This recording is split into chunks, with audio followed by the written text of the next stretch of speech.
வணக்கம். இன்னைக்கு என்ன செய்தியை பார்க்க போறோம்னு கேட்டீங்கன்னா, உதயநிதி ஸ்டாலினுக்கு மரண அடி தந்த உயர் நீதிமன்றம், உடனடியாக களம் இறங்கிய அண்ணாமலை. இந்த ரெண்டு செய்தி தான் பார்க்க போறோம். அதற்கு முன்பாக இந்த பேனரை பாருங்களேன். நம்ம தினகரன் அவர்கள் அன்றும் இன்றும் எடப்பாடி பழனிசாமி குறித்து என்ன பேசியிருக்கிறார் என்று சொல்லிட்டு கட்சி சார்பற்ற ஒரு ஊடகமானது செய்தியை ஒளிபரப்பு செய்திருக்கிறது. இப்ப ஏன் திடீர்னு இதனுடன் வந்து கோக்குற அப்படின்னு சொல்லிட்டு கேட்பீங்க. அதுல விஷயம் இருக்குதுங்க. முதல்ல உதயநிதி ஸ்டாலின் அவர்களுக்கு என்ன மரணடியை தந்திருக்குது அப்படின்ற விஷயத்த நான் உங்களுக்கு சொல்லிடுறேங்க. நம்ம உதயநிதி ஸ்டாலின் அவர்களை பொறுத்த வரைக்கும் முற்போக்கு எழுத்தாளர் சங்கம் நடத்தின மாநாட்டில் கலந்து கொண்டு கொரோனா போல, மலேரியா போல, டெங்கு போல சனாதனத்தை ஒழிக்கணும் அப்படின்னு சொல்லிட்டாரு. இதை கேள்விப்பட்ட பாஜகவினுடைய ஊடக பொறுப்பாளர் அமித் மால்வியா அவர்கள் வந்து, என்னப்பா நம்முடைய உதயநிதி ஸ்டாலின் அவர்களை பொறுத்த வரைக்கும் 80% சனாதன தர்மத்தை பின்பற்றக்கூடிய இந்துக்கள் இந்தியாவில் இருக்கிறாங்க. சனாதனத்தை ஒழிப்போம் அப்படின்னா ஒட்டுமொத்த இந்துக்களையும் இனப்படுகொலை செய்ய போறாரா அப்படின்னு கேள்வி கேட்டுட்டாரு. கூடவே உதயநிதி ஸ்டாலின் அவர்களுக்கு கண்டனத்தையும் தெரிவிச்சிட்டாரு. இதை கேள்விப்பட்ட திமுக ஊபியா இருக்கக்கூடிய திருச்சியை சார்ந்த தினகரன் போயிட்டு மதுரை உயர்நீதிமன்ற கிளையில ஒரு அவதூறு வழக்கை பதிகின்றார் அமித் மால்வியா மீது. என்ன சொல்றான்னு கேட்டீங்கன்னா, அமித் மால்வியா வெறுப்பு பேச்சை பேசியிருக்கிறாரு, இரண்டு சமூகங்களுக்கு இடையில பகைமைய உண்டாக்கிட்டாரு, இது சமூக நல்லிணக்கத்துக்கு எதிராக இருக்குது, உடனடியாக சட்ட நடவடிக்கை எடுக்கணும் அப்படின்னு வழக்கு பதிந்துட்டார். இந்த வழக்கானது நீதியரசர் ஸ்ரீமதி அவருடைய முன்னிலையில் விசாரணைக்கு வந்தது. அந்த வழக்கு விசாரணை இரு தரப்பு வாதங்களை கேட்ட பிறகு இன்னைக்கு முடிவுக்கு வந்தது. நம்ம அமித் மால்வியா அவர்கள் எந்த தப்பும் பண்ணல அப்படின்னு சொல்லிட்டு அந்த வழக்கில் இருந்து விடுவித்திருக்கிறாங்க. இந்த வழக்கையும் ரத்து பண்ணியிருக்கிறாங்க. இதெல்லாம் கூட பெரிய பிரச்சனையே இல்லை. ஆனால் இந்த வழக்கு தொடர்பாக நீதியரசர் உத்தரவிட்டிருக்கின்றார் தெரியுமா? அவையெல்லாம் பார்க்கும்போது உதயநிதி ஸ்டாலினுக்கு இந்த மாதிரி எல்லாம் பதிலடி யாரும் கொடுக்க முடியாது என்ற அளவுக்கு மரண அடியை கொடுத்திருக்கிறாங்க. இப்போ அமித் மால்வியா அவர்களை பொறுத்த வரைக்கும் உதயநிதி ஸ்டாலின் சொன்னதுக்கு எதிர்வினை ஆற்றினார் இல்லையா? அது தொடர்பாக நீதிபதி ஸ்ரீமதி அவர்கள் என்ன சொல்லியிருக்காங்க கேட்டீங்கன்னா, ஐயா சாமி, நம்முடைய அமித் மால்வியா அவர்களை பொறுத்த வரைக்கும் எதிர்வினை ஆற்றிருக்கின்றார், வினையாற்றவே இல்லை. அவதூறு பரப்புகின்றவர்கள் எப்போது வேண்டுமானாலும் எதை வேண்டுமானாலும் பேசிட்டு போயிடுறாங்க. அவங்க மீது யாரும் கேள்வி கேட்பதே இல்லை. அப்படி எவனாவத்தன் கேள்வி கேட்டானா அவனை நீதிமன்றத்தில் கொண்டு போய் நிறுத்த வேண்டியதா இருக்குது. நீதிமன்றங்களும் அவதூறு பேச்சு பேசுறாங்க பாரு, அவங்கள கண்டுக்கிறதே கிடையாது. அவதூறு பேச்சுக்கு எதிர்வினை ஆற்றுறாங்க பாரு, அவங்கள தான் நீதிமன்றமும் கேள்வி கேட்குது. இத நீதிமன்றமானது வேதனையுடன் பதிவு செய்கிறது அப்படின்னு சொல்லிவிட்டு ஸ்ரீமதி அவர்கள் குறிப்பிடுகின்றார். நம்ம உதயநிதி ஸ்டாலின் அவர்கள் பேசுறது தான் வெறுப்பு பேச்சு. ஆனா ஏண்டா இந்த மாதிரி பேசுற அப்படின்னு அமித் மால்வியா அவர்கள் கேள்வி கேட்டிருக்கின்றார். ஆனா இந்த இடத்துல அமித் மால்வியா அவர்கள் கேட்ட கேள்வி சட்டவிரோதமானது கிடையாது, குற்றவியல் நடவடிக்கை எடுக்க வேண்டிய அவசியம் இல்லை. நம்ம சட்ட நடவடிக்கையும் குற்றவியல் நடவடிக்கை எடுக்க வேண்டும் என்றால் நம்ம உதயநிதி ஸ்டாலின் மீது தான் நடவடிக்கை எடுக்கணும். ஆனா யாருமே வந்து உதயநிதி ஸ்டாலினை கேட்க மாட்டாங்க, அவங்க மீது வழக்கம் தொடுக்க மாட்டாங்க. ஆனா அமித் மால்வியா மட்டும் வரிசையா நிக்க வச்சு கேள்வி கேட்கிறாங்க. இந்த நீதிமன்றங்களும் அப்படிதான் நடந்துக்கிடு அப்படின்னு சொல்லிட்டு வேதனையை பதிவு செய்திருக்கின்றார்கள். சரி, நம்ம உதயநிதி ஸ்டாலினை பார்த்து நம்ம ஒரு கேள்வி கேட்கிறோம் அப்படின்னு சொல்லிட்டு நீதியரசர் ஸ்ரீமதி அவர்கள் வந்து உதயநிதி ஸ்டாலினுக்கு ஒரு கேள்வி கேட்டிருக்காங்க. ஏன்பா சனாதனத்தை ஒழிப்போன்னு சொல்லியிருக்கிறேன்னு வச்சுங்களேன், ஒழித்தல் என்றால் என்னப்பா? ஒன்னு இருக்குது, அது இருக்கக்கூடாதுன்னு தானே அர்த்தம். அப்போ சனாதனத்தை 80% பேர் பின்பற்றுகின்றார்கள். அந்த சனாதனத்தை ஒழிக்கணும்னா அப்போ 80% பேரையும் ஒழிச்சாதானு இல்ல அழிச்சாதானு அந்த சனாதனம் ஒழியும். இந்த சனாதனத்தை ஒழிப்பன்னா எப்படி ஒழிப்ப? 80% இந்துக்களை இனப்படுகொலை செய்தாதானே ஒழிக்க முடியும். இல்ல ஒழித்தல் என்றால் எனக்கு தெரிஞ்சது மொத்தமா அழிக்கிறது. அப்படி இல்லைன்னா வேற என்ன அர்த்தம்? நம்ம உதயநிதி ஸ்டாலின் அவர்களை சொல்லுங்க பார்க்கலாம். இப்போ சனாதன தர்மம் என்பது ஒரு மதம். அந்த மதத்தை ஒழிக்கணும்னா அந்த மதத்தை பின்பற்றவங்களை அழிச்சாதானே ஒழிக்க முடியும் அப்படின்னு நீதியரசர் கேட்டிருக்காங்க.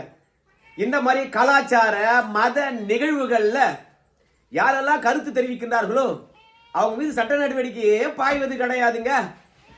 அதனால மதத்தை பற்றியோ இல்ல கலாச்சாரத்தை பின்பற்றவங்களை பற்றியோ ஒழிக்கணும் என்ற எண்ணத்துடன் தான் நம்ம உதயநிதி ஸ்டாலின் அவர்கள் கொரோனா போல, டெங்கு போல, மலேரியா போல ஒழிப்பேன்னு சொல்லியிருக்கின்றார். இது ஒரு இனப்படுகொலை தான் அப்படின்றத ஸ்ரீமதி அவர்கள் உறுதிப்படுத்தி இருக்கிறாங்க. நம்ம அமித் மால்வியா அவர்கள் உதயநிதி ஸ்டாலின் அவர்களை கேள்வி கேட்டதனால அவருடைய கட்சிக்கு எதிராகவோ இல்ல அவருக்கு எதிராகவோ தமிழகத்துல இந்துக்கள் யாரும் போராட்டம் நடத்தல. ரெண்டாவது, அமித் மால்வியா அவர்கள் கேள்வி கேட்டதனால அமித் மால்வியாக்கு எதிராகவும் யாரும் போராட்டம் நடத்தல. பொது அமைதிக்கும் குந்தகம் ஏற்படல. அமைதியா தான் எல்லாமே நகர்ந்து போகுது.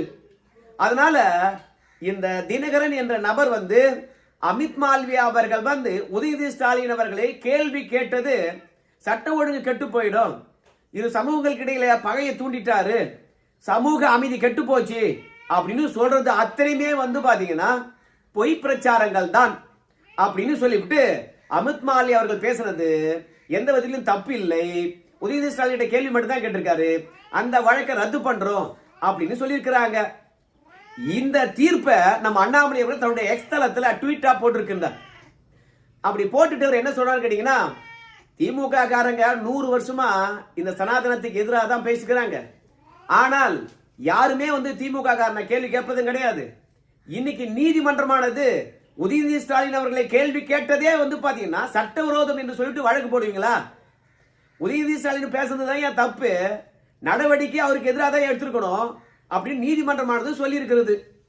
சோ மொத்தத்துல 100 ஆண்டு காலமாக சனாதன மதத்துக்கு எதிராக எப்போதும் வெறுப்பு பேச்சு பேசக்கூடிய இந்த திராவிடர்கள் இன்னைக்கு நீதிமன்றத்தின் மூலமாக உத வாங்கி இருக்கிறாங்க அப்படின்ற ரேஞ்சுக்கு அண்ணாமலை பேசியிருக்கின்றார். அது மட்டும் இல்ல, திருப்பரங்குன்றம் மலையின் மீது தீபம் ஏத்தணும் அப்படின்னு சொன்னாரு நம்முடைய ஜி.ஆர். சுவாமிநாதன் அவர்கள், நீதியரசர். அவருக்கு எதிராக இம்பீச்மெண்ட் கொண்டு வந்தீங்க நாடாளுமன்றத்தில். இப்ப ஸ்ரீமதி நீதியரசரை பொறுத்த வரைக்கும் சனாதனத்தை ஒழிப்போம் என்றால் இந்துக்களை இனப்படுகொலை செய்வதுதான் அப்படின்றது நீதிமன்றம் தீர்ப்பு வழங்கி இருக்குது. நம்ம உதயநிதி ஸ்டாலின் அவர்கள் வெறுப்பு பேச்சு பேசியிருக்காரு சொல்றாங்க, இந்துக்களை அழிப்பேன்னு சொல்லியிருக்கின்றாரு அப்படின்னு தீர்ப்பு வந்திருக்குது. இப்போ ஸ்ரீமதி அவர்கள் மீதும் இம்பீச்மெண்ட் கொண்டு வருவீங்களா? இந்தியா கூட்டணியும் திமுக காரங்களும் ஒன்னா சேர்ந்துக்கிட்டு இந்துக்களை திட்டினா எவனும் கேள்வி கேட்பது கிடையாது. இன்னைக்கு நீதிமன்றமே உதயநிதி ஸ்டாலினை கேள்வி கேட்டிருக்குது. இப்ப மன்னிப்பு கேட்பாரா அப்படின்னு அண்ணாமலை நம்ம உதயநிதி ஸ்டாலினுக்கு எதிராக களமிறங்கி இருக்கின்றாருங்க. ஏற்கனவே ஒரு பேனர் தந்தல, அந்த பேனரை நான் இங்க போடுறேன். இந்த பேனர்ல என்ன சொல்லி இருக்குதுன்றத மீண்டும் நான் ஒரு முறை உறுதிப்படுத்துறேன்.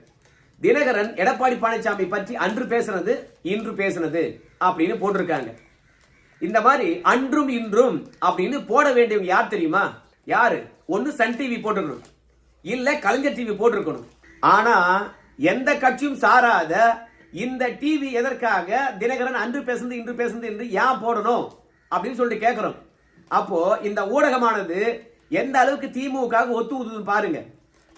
இப்போ தினகரனுடைய நிலைப்பாடு ஒரே மாதிரி இல்ல, சமயத்துக்கு ஏற்ற மாதிரி மாத்திக்கிட்டாரு. இவரு எடப்பாடி பழனிசாமி கிட்டயோ இல்ல பிஜேபி கிட்டயோ வேலை போயிட்டாரு. அன்னைக்கு எப்படி பேசுறாரு பாருங்க, இன்னைக்கு எப்படி பேசுறாரு பாருங்க அப்படின்னு எதிர்கட்சி வரிசையில இருந்து குற்றச்சாட்டு வைக்க வேண்டியது ஒன்னு சன் டிவி இல்ல கலைஞர் டிவி. இந்த புதிய தலைமுறை இப்படி போடுதுன்னா யார குளிர்விப்பதுக்காக போடுது அப்படின்ற கேள்வி எழுது. அதுக்கப்புறம் இன்னொரு விஷயத்தையும் நம்ம பேசணுங்க. ஆளுநரை பற்றி நம்ம முதலமைச்சர் எதிர்கட்சி வரிசையில் இருக்கின்ற போது என்ன பேசினார், அதோட இப்போ முதலமைச்சராக இருந்து இன்னைக்கு ஆளுநருக்கு எதிராக என்ன பேசினார், இப்படி அன்றும் இன்றும் என்று சொல்லிட்டு முதலமைச்சருடைய அன்றைய காணொலி இன்றைய காணொலிய இந்த டிவி காரன் போட்டு வச்சுங்களேன், யாரையும் விட்டு வைக்கிறதுலப்பா. எல்லாரையும் பாத்தீங்கன்னா தடம் மாறுகின்ற போது, நேரத்துக்கு ஏத்த முடிவெடுக்கின்ற பொழுது அன்னைக்கு என்ன பேசினாங்க இன்னைக்கு என்ன பேசினாங்க சொல்லிட்டு எல்லாத்தையும் போடுறான்பா, சூப்பர்ப்பா அப்படின்னு சொல்லுவாங்க, கட்சி சார்பற்றவன்பா அப்படின்னு சொல்லுவாங்க. ஆனால் இதுல அதிமுக எதிராக, அதிமுக கூட்டணிக்கு எதிராக, பிஜேபிக்கு எதிராக வரிசையா வரிந்து கட்டுவதுதான் நடுநிலையா? அப்ப திமுக செய்கிற தப்பெல்லாம் பேசவே மாட்டீங்களா? அது மட்டும் இல்ல, சனாதனத்தை ஒழிப்போம் என்று சொன்னார் இல்லையா நம்முடைய உதயநிதி ஸ்டாலின், அவர் பேசினது இன அழிப்பை தான் பேசியிருக்கின்றார் என்று மதுரை உயர் நீதிமன்றமானது தீர்ப்பு வழங்கி இருக்குது. எவனா ஒரு டிவிக்காரன் இத பத்தி பேசியிருக்கானா? யாராவது ஒரு டிவி இந்த செய்தியை போட்டிருக்குதா? எல்லாருமே வந்து பாத்தீங்கன்னா அடக்கி வாசிக்கிறாங்க. ஏன் இந்த செய்தியை போடல? ஏன்னா இது திராவிடத்துக்கு பின்னடைவு, திமுகவுக்கு பின்னடைவு, உதயநிதி ஸ்டாலினுக்கு பின்னடைவு. இது இந்துக்கள் மத்தியில் இந்த செய்தி பரவிச்சுன்னா திமுக விழ வேண்டிய 4 ஓட்டு கூட விழாது. இந்த செய்தியை எனக்கு தெரிந்து 2 ஊடகம் மட்டும்தான் பேசியிருக்கு. ஒரு ஊடகம் ஜனனம், இன்னொரு ஊடகம் வந்து பாத்தீங்கன்னா நம்முடைய தினமலர். இந்த 2 தவிர வேற எந்த ஊடகம் ஒரு பெட்டி செய்தியா கூட சொல்லல. எவ்வளோ பெரிய பிரச்சனையை கலப்பிச்சு சனாதன ஒழிப்பு விஷயம். இந்தியா முழுவதும் நம்முடைய உதயநிதிக்கு எதிராக வழக்குகள் பதியப்பட்டது. எல்லாத்தையும் ஒரே இடத்துல விசாரிக்க வேண்டும் என்று சொன்னாங்க. அது மட்டும் இல்ல, சனாதனத்தை ஒழிப்போம் சொன்னீங்களே, அந்த நிலைப்பாட்டிலிருந்து அப்படியேதான் இருக்கிறீங்களா இல்ல பின்வாங்கிருக்கீங்களா அப்படின்னு சொல்லுகிற போது எத்தனை வழக்கு வேண்டுமானாலும் போட்டோம், சனாதனத்தை ஒழிப்பேன் என்ற நிலைப்பாட்டிலிருந்து நான் பின்வாங்கவே இல்லை அப்படின்னு ஒரு கிறிஸ்துவரா இருக்கக்கூடிய உதயநிதி ஸ்டாலின் அந்த நிலைப்பாட்டில் நிலையா இருந்தார். இந்த மாதிரி உதயநிதி ஸ்டாலின் அவர்கள் இந்துக்களுக்கு எதிராக வெறுப்பு மனப்பான்மையை திரிகின்ற பொழுது இன்னைக்கு மதுரை உயர் நீதிமன்றம் வழங்கி இருக்கக்கூடிய தீர்ப்பை ஒளிர பண்ணிக்கணுமா இல்லையா? ஏன்பா உதயநிதி ஸ்டாலின் எந்த அளவுக்கு அவதூறா பேசியிருக்காரு பாருங்க, நீதிமன்றம் கண்டித்திருக்குது பாருங்க அப்படின்னு சொல்லணுமா இல்லையா? சனாதனத்தை ஒழிப்போம் என்றால் இந்துக்களை இன அழிப்பு செய்து தான் அப்படின்னு நீதிமன்றம் உறுதிப்படுத்தியிருக்கின்ற போது வாய் துடுக்கா பேசுகின்ற உதயநிதி ஸ்டாலினுடைய விஷயத்தை வெளியே கொண்டு வரணுமா இல்லையா? இதை பத்திலாம் பேச மாட்டாங்க. தினகரன் அன்னைக்கு என்ன பேசினாரு, இன்னைக்கு என்ன பேசினாரு, அதனால என்ன சோறு வரப்போகுது, யாருக்கு என்ன சோறு வரப்போகுது? அரசியல் நிலைப்பாடுகள் மாறிக்கிட்டே இருப்பது தாங்க. அதனால இந்த ஊடகங்களை பொறுத்த வரைக்கும் கடைசி வரைக்கும் திருந்தவே திருந்தாது. அதனால்தான் ஆரம்பத்திலே அந்த பேனர் கொடுத்துங்க. தினகரனை பொறுத்த வரைக்கும் தன் கட்சிக்கு எதிரி யாருன்னு நல்லா தெரிஞ்சுக்கிட்டாரு.